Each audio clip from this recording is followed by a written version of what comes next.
여러분은 이 끓는 물 속의 개구리에 대한 이야기를 아마 많이 들어보셨을 거예요. 개구리를 이 찬물이 담긴 이 냄비에 넣지요.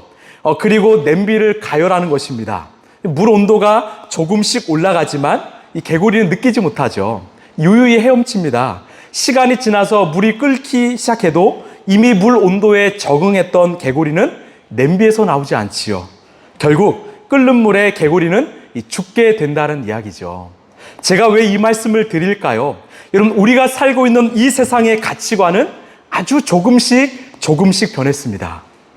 대부분의 사람들은 이 변화를 잘 감지하지 못했어요. 정말 조금씩 그 기준과 가치관이 변했고요.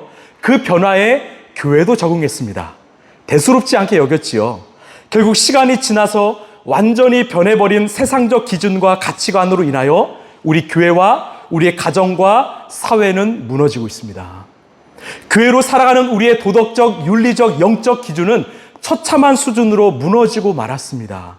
이것은 우리 교회도 느끼지만 세상도 느끼고 있어요. 여러분, TV만 켜도요, 이 가정 회복에 대한 프로그램들이 참 많아졌지요. 가정과 결혼에 관한 이 세미나, 책들, 글들이 쉼없이 쏟아져 나오고 있습니다. 그렇다면 괜찮아졌을까요? 아닙니다. 거침없이 몰려오는 세속적 파도로 인해서 모두가 휩쓸리고 말았지요. 심지어 하나님을 믿는 크리스천 가정도 흔들리고 있습니다. 여러분, 가정은요, 하나님께서 이 땅에게 허락하신 바로 작은 천국입니다. 여러분, 믿으십니까? 가정을 통해서 하나님은 이 땅에서 그 천국을 맛보길 원하셨다라는 거죠. 그런데 이 시대의 가정은 천국이 아니라 때로는 지옥이 되었고 전쟁터가 되었습니다. 왜 이렇게 되었을까요? 제가 한 주 동안 좀 고민해 봤어요. 크게 세 가지로 한번 나눠보았습니다. 첫 번째는요, 단연 인간의 죄이지요. 여러분, 첫 번째 사람 아담의 죄로 인해서 우리는 죄악된 본성을 가지고 나왔습니다. 여러분, 어떤 부모가 자녀들에게 거짓말을 가르칩니까? 어떤 부모가 우리 자녀들에게 욕을 가르칩니까? 그런데 우리 자녀들 다급한 순간에 자연스럽게 거짓말하죠. 욕도 하고 화도 내지요. 이것은 우리 안에 있는 이 죄된 본성 때문이지요. 이 본성은 자연스럽게 하나님의 기준과 가치관과 말씀을 거부하려 합니다. 결국 인간을 마음대로 내버려 두면 각자의 기준대로 살다가 서로 다투는 전쟁터가 된다라는 거죠. 그래서 가정은 깨어지고 있습니다. 두 번째는요, 바로 마귀 사탄의 공격이죠. 하나님의 계획은 이 가정을 바르게 세우고 보호하는 것입니다. 가정 안에서 그 하나님의 천국을 맛보길 원하는 건데, 사탄의 계획은 하나님이 살아가는 그 가정을 깨뜨리고 무너뜨리는 것이에요. 오늘 또 사단은요, 온갖 방법을 사용해서 우리의 가정을 흔들어 놓을 것입니다.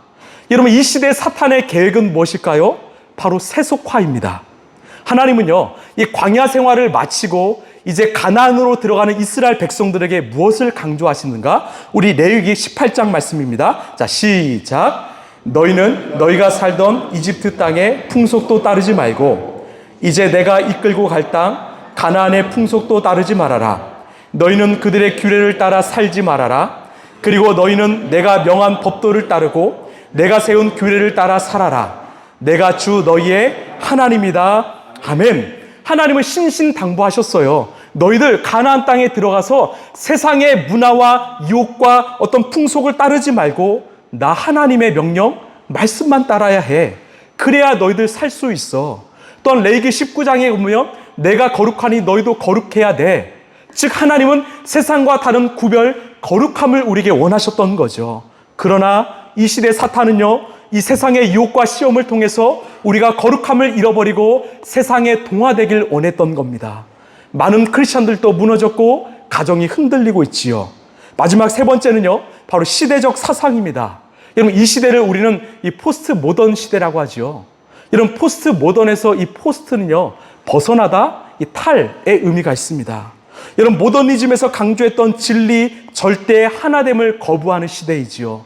탈진리, 탈권위, 탈절대를 외치고 또 해체를 외칩니다. 왜 이러한 사상이 우리의 삶과 우리의 가정을 흔들어 놓을까요? 영원한 것이 없어요. 절대 진리가 없습니다. 그렇게 남녀 간의 사랑, 굳이 남녀가 아니어도 괜찮다라는 거예요. 남남이든 여여이든 서로 사랑하면 된다라는 거죠. 이것은 성 정체성의 해체이지요. 가정이요, 서로 마음이 맞지 않으면 언제든지 깨어져도 괜찮다라는 거예요. 하나님이 힘써 지키라고 하셨는데 하나님이 부여하신 그 창조적 질서를 부정하고 무너뜨리는 시대입니다. 또한 우리 청소년들, 청년들에게 왜곡된 자아, 잘못된 정체성을 심어주고요, 부모와 자녀 사이에 건강한 권위와 관계를 깨트리고 있습니다. 절대적 진리가 없기 때문에 내가 중요한 시대예요. 내 신념, 내 생각이 옳지요. 어른들의 건강한 충고, 조언을 거부하는 시대입니다. 그래서 가정이 흔들리고 있지요.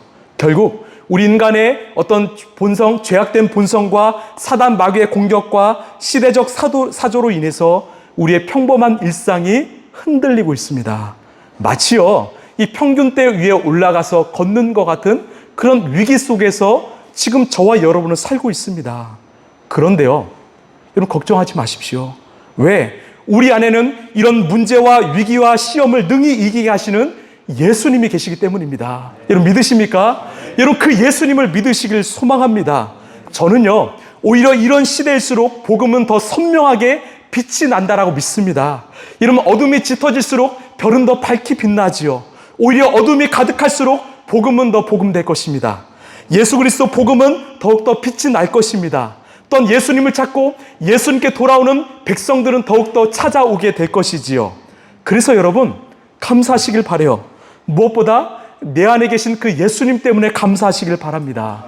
그렇다면요, 우리 자신 한번 돌아볼까요? 나는 어떠합니까? 지금 내가 이 자리에 앉아 있는데 내 안에 예수님이 주시는 그 생명이 있습니까? 내 안에 내가 예배하고 있잖아요. 내 안에 예수님이 주시는 그 기쁨과 감사가 있습니까? 내가 그것을 날마다 누리고 있습니까? 만약에 내가 오랫동안 신앙생활했고 모태신앙 20년, 30년 신앙생활했지만 지금 내 안에 예수님 주시는 그 기쁨과 감사를 잃어버렸다면, 예수님과의 그 동행을 잃어버렸다면, 여러분 오늘 다시 예수님께 돌아가시길 바랍니다. 여러분 예수님께 다시 돌아가시길 바랍니다. 결국 나는 죽고 예수로 사시길 바랍니다. 예수님의 생명으로 사시고 예수님께 내 인생을 맡겨드리길 소망합니다. 그때 우리의 인생에는 그 기쁨과 감사가 회복될 것이고요, 내 삶에는, 우리 가정에는 천국이 찾아올 것입니다. 왜 그렇게 살아야 될까요? 내가 먼저 예수님이 주시는 그 기쁨과 감사를 누릴 때 나로 인해서 내 가정이 살기 때문이에요. 내가 변하면 내 아내, 내 남편, 내 자녀들이 변합니다. 여러분 믿으십니까? 결국 가정의 변화는 바로 나로부터 시작된다는 거죠. 따라합시다. 가정의 변화는 나로부터 시작됩니다. 여러분 아멘이십니까? 저는 소망합니다. 오늘 우리의 예배가 다시 처음 마음으로 돌아가는, 이 처음 사랑이 회복되는 그런 복된 예배가 되길 소망합니다. 내 안에 예수님이 주시는 그 기쁨과 감격이 다시 회복되는 예배가 되길 소망합니다. 오늘은요, 하나님께서 에베소서 6장을 통해서 크리스찬 부모로서 또한 자녀로서 어떻게 살아야 될까, 이 분명한 답을 주시는데 먼저 부모에게 주시는 말씀입니다. 우리 함께 읽어볼까요? 자, 시작. 가정에서 부모의 권위가 회복되어야 합니다. 자, 우리 1절 말씀 시작. 자녀된 이 여러분, 부모에게 순종하십시오. 이것이 옳은 일입니다. 아멘. 자, 먼저 에베소 6장은요, 자녀들에게 부모에게 순종하라고 합니다. 이것은 옳은 일이라고 말하죠. 이 옳다라는 말은 헬라어로 이 디카이오스라고 하는데 어떤 말이냐면 정답이란 말이에요. 이게 정답이야. 이처럼 자녀는 부모에게 순종하는 거 정답이야. 그게 정답이야. 순종이 의롭다라고 말합니다. 그렇다면 우리 자녀들만이 일방적으로 부모님에게 순종해야 될까요? 아니더라고요. 이 구절에는 하나님이 부모에게 주시는 말씀도 있습니다. 자, 1절을 보시면 주 안에서라고 말하죠. 왜 사도 바울은 이 주 안에서라는 말을, 이 조사를 넣었을까? 결국 우리 가정의 주인은 누구이시다? 하나님이시라는 거예요. 예수님이라는 거죠. 여러분 부부 사이의 주인은 누구입니까? 남편입니까? 아내입니까? 아니요, 하나님이십니다. 부모와 자녀 사이의 주인은 누구입니까? 부모입니까? 아닙니다. 하나님이십니다. 이것을 인정하라는 것이죠. 결국 이 말씀은 자녀에게 주신 것과 동시에 부모에게 주신 말씀입니다. 주 안에서, 즉 우리의 가정의 주인은 하나님이심을 너희들이 인정하라는 거죠. 자, 우리 4절 말씀을 현대인의 성경 버전으로 읽겠습니다. 시작. 부모들은 자녀의 감정을 건드려 화나게 하지 말고 훈계와 가르침으로. 아멘. 조금 찔리는 분들이 좀 계시죠. 감정을 화나게 하지 말고. 자, 부모는 자녀를 양육해야 되는데 누구의 훈계와 가르침으로 양육하라 하십니까? 바로 우리 주님, 우리 하나님이지요. 내 감정에 따라, 내 욕심에 따라, 아니 세상의 기준에 따라서 우리의 자녀를 양육하는 것이 아니라 하나님이 우리의 가정의 주인이시니까 우리 하나님의 기준에 따라서 자녀를 양육하라고 말씀하십니다. 이 자리에는 이 부모님들이 계실 겁니다. 우리 부모님들께 질문할까요? 지금 우리의 자녀들을 무슨 기준으로 양육하십니까? 하나님입니까? 아니면 세상입니까? 우리 자녀들에게 무엇이 우선순위임을 가르치십니까? 하나님을 향한 믿음입니까? 아니면 세상의 성공입니까? 오늘 하나님이 우리에게 그것을 분명히 하자라는 것이죠. 여러분, 왜 부모에게 자녀를 주셨을까요? 답은 하나입니다. 아직 자녀가 어려서 하나님과 온전한 성숙한 관계를 맺을 수 없을 때 누구를 통해서 하나님을 만나게 하실까요? 바로 부모입니다. 즉, 부모는 하나님과 자녀 사이를 연결하는 하나님의 대리자입니다. 부모는요, 하나님과 자녀 사이를 연결하는 하나님의 대리자라는 거예요. 다시 말해서 우리 부모님의 말과 행동과 성품을 통해서 내 자녀들은 하나님을 본다라는 거죠. 그래서 중요한 것은 우리 부모의 역할입니다. 왜? 내 자녀들은 부모님의 삶을 통해서 하나님을 보기 때문이죠. 제가 이 대학원에서 이 기독교 교육 수업을 듣는데 한 교수님이 이런 말씀을 하셨어요. 지금 여러분이 경험하고 마주하는 하나님에 대한 이미지는 대부분 바로 부모님에 대한 이미지일 것입니다. 그래서 혹시 하나님을 벌하시는 분, 무서운 분으로 여기신다면 아마 부모님이 그런 존재이셨을 겁니다. 아니면 하나님이 따뜻한 분, 인격적이신 분으로 느껴진다면 아마 여러분에게 부모님은 그런 모습이셨을 것입니다. 여러분 공감하십니까? 내가 느끼고 경험하는 하나님의 이미지는 대부분요, 이 부모에게서 온 것입니다. 바꿔 말해서 내가 어떤 부모로 살아갔냐에 따라서 우리 자녀들이 느끼는 하나님에 대한 이미지, 건강한 신앙이 결정될 수밖에 없다라는 거죠. 결국 우리 부모의 삶이요, 책임이라는 겁니다. 여러분, 교육학의 제1원칙은요, 자녀는 말하는 대로 배운다가 아니라 보이는 대로 배운다라는 거예요. 부모의 말을 따라서 배우는 것이 아니라 부모의 삶을 따라서 배운다라는 거죠. 부모가 자녀들에게 핸드폰 하지 말라고 합니다. 자녀들에게 기도하고 말씀 보라고 하죠. 그런데 부모가 자주 핸드폰 한다면, 말씀과 기도 생활을 하지 않는다면 우리 자녀들 하지 않습니다. 결국 부모님의 삶과 영적 수준이 우리 자녀들의 영성 수준이 된다라는 거죠. 여러분, 왜 가정에서 부모님의 권위가 무너집니까? 왜 우리의 자녀들이 부모의 권위를 인정하지 않을까요? 우리 부모님의 신앙과 삶이 달라있기 때문입니다. 제가 청소년 사역을 하면서 이 대부분의 아이들의 고민이 딱 이거였어요. 목사님, 제 부모님은요, 교회에서 인정받아요. 교회에서 참 많은 사역해서 칭찬도 받아요. 이 교회만 가면 미소가 참 많아요. 참 칭찬의 언어 많이 해요. 그런데 집에만 오면 달라요. 늘 이런 질문을 하는 겁니다. 교회 안의 모습이 집안까지 왔으면 좋겠는데 교회 안에선 주님이 살아계시다가 이 집안에선 주님이 갑자기 사라지세요. 이런 고민을 하는 겁니다. 그래서 자녀들이 마음이 힘들어서 상처를 받고 또 하나님을 떠나는 아이들도 보았지요. 여러분, 우리는 어떠합니까? 내 신앙과 삶의 일치를 위해서 몸부림칩니까? 교회 안에서 천국을 세우는 것만큼 내 가정 안에서도 천국을 세우고 있습니까? 가정 안에서도 나는 하나님 보시기에 아름다운 크리스찬으로 살고 있습니까? 여러분, 우리 자녀들이요, 정말 인생의 폭풍우 속에서 흔들릴 때 누가 붙잡아 줄까요? 바로 우리 예수님, 그리고 바로 부모님입니다. 저는 부모를 생각하면 늘 생각나는 이야기가 있어요. 혹시 스타벅스 좋아하십니까? 네, 별로 안 좋아하시죠? 저는 좀 좋아하는데, 이 스타벅스에 가시면 컵 홀더에 이 그리스 로마 신화의 한 요정, 여신 얼굴이 있습니다.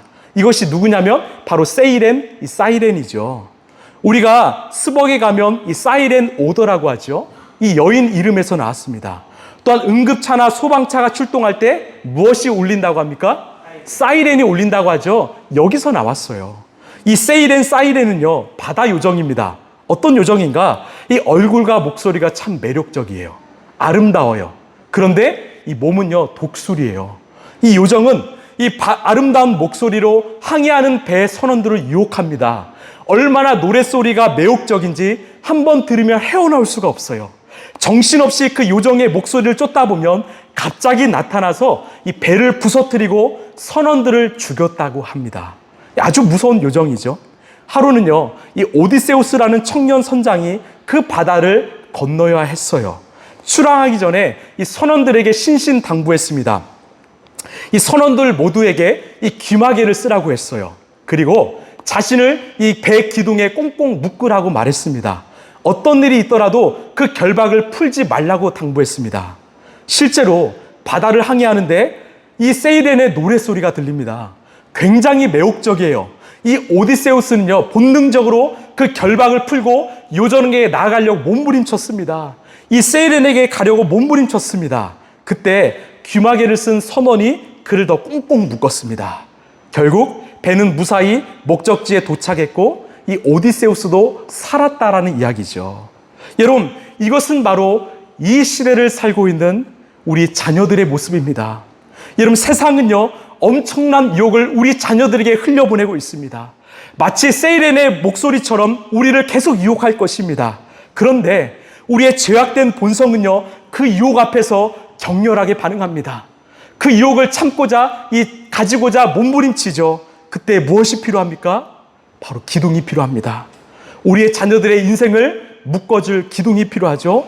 그 기둥이 바로 예수 그리스도고 바로 우리 부모라는 것입니다. 여러분, 우리 자녀들에게 기둥이신 예수님을 전해주시길 바랍니다. 오직 예수님만이 내 자녀의 진리요, 반석이요, 생명이요, 소망이십니다. 그리고 부모님이 그 기둥이 되어주십시오. 자녀들이 흔들릴 때마다 애들아 걱정하지 마라. 우리 예수님이 책임지신다. 애들아 힘들지? 괜찮아. 걱정하지 마. 우리 예수님이 너의 인생을 인도하실 거야. 그런 기도와 어떤 격려와 어떤 기둥이 되어주시길 바랍니다. 그래서 부모인 우리가 먼저 예수님과 동행합니다. 예수님과 동행할 때 우리는 흔들리지 않는 기둥이 될 것입니다. 우리 신명기 6장 말씀입니다. 자, 시작. 이스라엘아 들으라. 우리 하나님은 여호와, 오직 유일한 여호와이시니 너는 마음을 다하고 뜻을 다하고 내 하나님 여호와를 사랑하라. 오늘 내가 내게 명하는 그 말씀을 너는 마음에 새기고 내 자녀에게 부지런히 가르치라. 아멘. 이스라엘아 들으라. 이건 부모에게 들으라 말씀하는 거죠. 너희들이 먼저 하나님을 너의 온 마음을 다해 사랑해라. 그리고 그것을 자녀들에게 가르치라 말씀합니다. 이것은 이스라엘 백성들에게 하신 말씀이요, 오늘을 살아가는 우리에게 하신 말씀이죠. 또한 잠언서 22장 6절입니다. 시작. 마땅히 걸어야 할 그 길을 아이들에게 가르쳐라. 그러면 늙어서도 그 길을 떠나지 않는다. 아멘. 여러분, 마땅히 걸어야 될 길을 가르치십시오. 우리가 지금 이렇게 믿음의 길을 걸을 수 있는 이유는 무엇일까요? 바로 우리의 믿음의 선배들이요, 우리의 부모가 먼저 그 길을 걸어가셨고 그 길을 우리에게 가르쳐 주시기 때문입니다. 지금 은퇴하셨지만 제 전주의 모교회 목사님께서 제게 늘 이런 말씀을 하셨어요. 누리야, 네가 40살 때까지 잘 되는 것은 다 부모의 기도의 열매야. 네가 한 게 아니라 부모님의 기도의 열매가 네 삶에 맺힌 거야. 그리고 그 이후로는 네가 하나님 앞에서 몸부림친 거야. 여러분, 부족한 제가 이 자리에 설 수 있는 것은요, 하나님의 말씀을 전하고 정말 목회자로 살아갈 수 있는 것은 바로 제 능력이 아니라 제 부모와 믿음의 선배들의 기도 때임을 저는 믿습니다. 그래서요, 이 성 어거스틴의 어머니인 이 모나카가 이런 말을 했지요. 우리 함께 읽어볼까요? 시작. 기도하는 부모의 자녀는 결코, 우리 다시 한번요. 시작. 기도하는 부모의 자녀는 결코 여러분 믿으십니까? 여러분, 우리가 이 자리에 앉을 수 있는 이유는 믿음의 선배와 우리 부모의 기도 때문에 여러분 믿으십니까? 여러분, 그렇기 때문에 여러분도 그 믿음의 길을 가르치시길 바랍니다. 우리 차례라는 거죠. 우리 자녀들이 하나님을 붙잡는 믿음의 세대가 될 수 있도록 여러분 기도하지 않으시겠습니까? 우리 자녀들에게 정말 믿음의 본으로 진짜 크리스찬으로 하나님을 믿는 부모는 이런 모습이구나 여러분 살아가지 않으시겠습니까? 여러분 기억하십시오. 내가 주 안에서 바르게 살면 자연스레 우리 자녀들은 주님을 따르게 될 것입니다. 부모는 자녀들에게 하나님이 어떤 분이신가를 보여주는 대리자입니다. 우리가 진정으로 그리스도인으로 살아갈 때 자녀들은 주 안에서 부모를 공경하게 될 것입니다. 이 바른 권위를 인정하게 될 것입니다. 그래서요, 제가 이 말을 이렇게 좀 표현해 봤어요. 가정에서 부모의 권위가 회복되어야 됩니다. 이 말은요, 부모가 먼저 진짜 그리스도인이 되셔야 됩니다.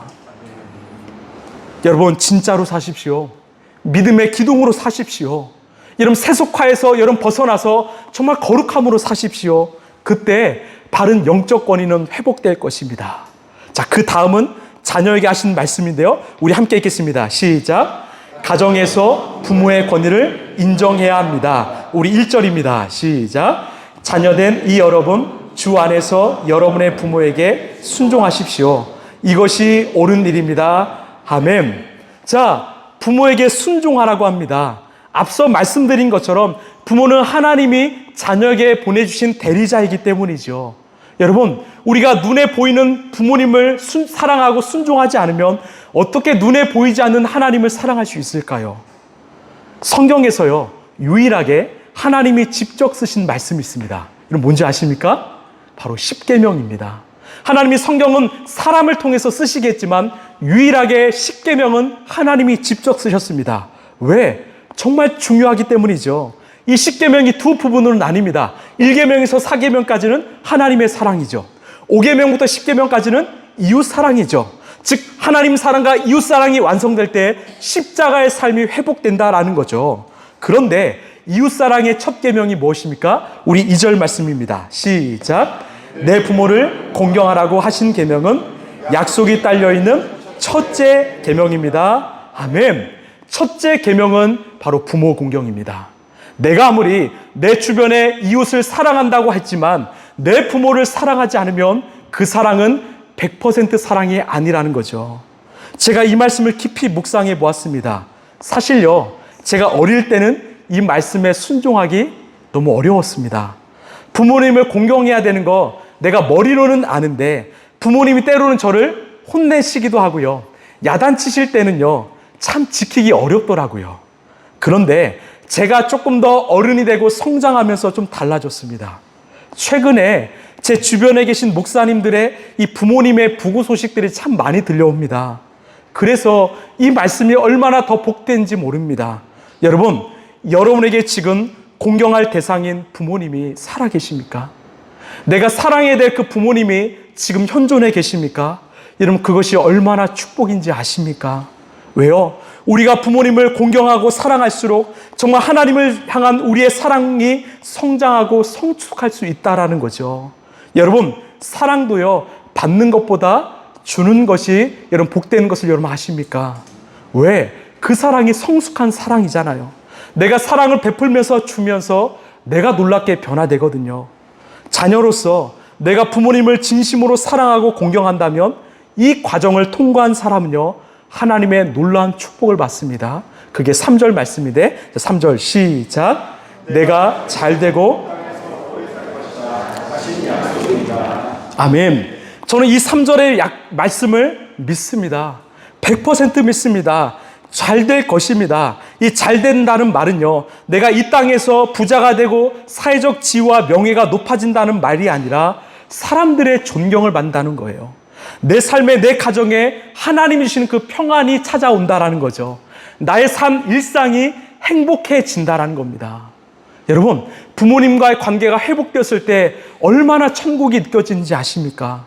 또요, 이 땅에서만 잘 되는 것이 아니라 영원한 나라 천국에서도 잘 될 것입니다. 왜? 하나님께서 명령하신 그 첫 번째 계명인 부모 공경을 너희들이 잘 지켰기 때문이지요. 하나님이 인정하시고 하나님이 기뻐하신다라는 겁니다. 그것에 우리가 만족하길 소망합니다.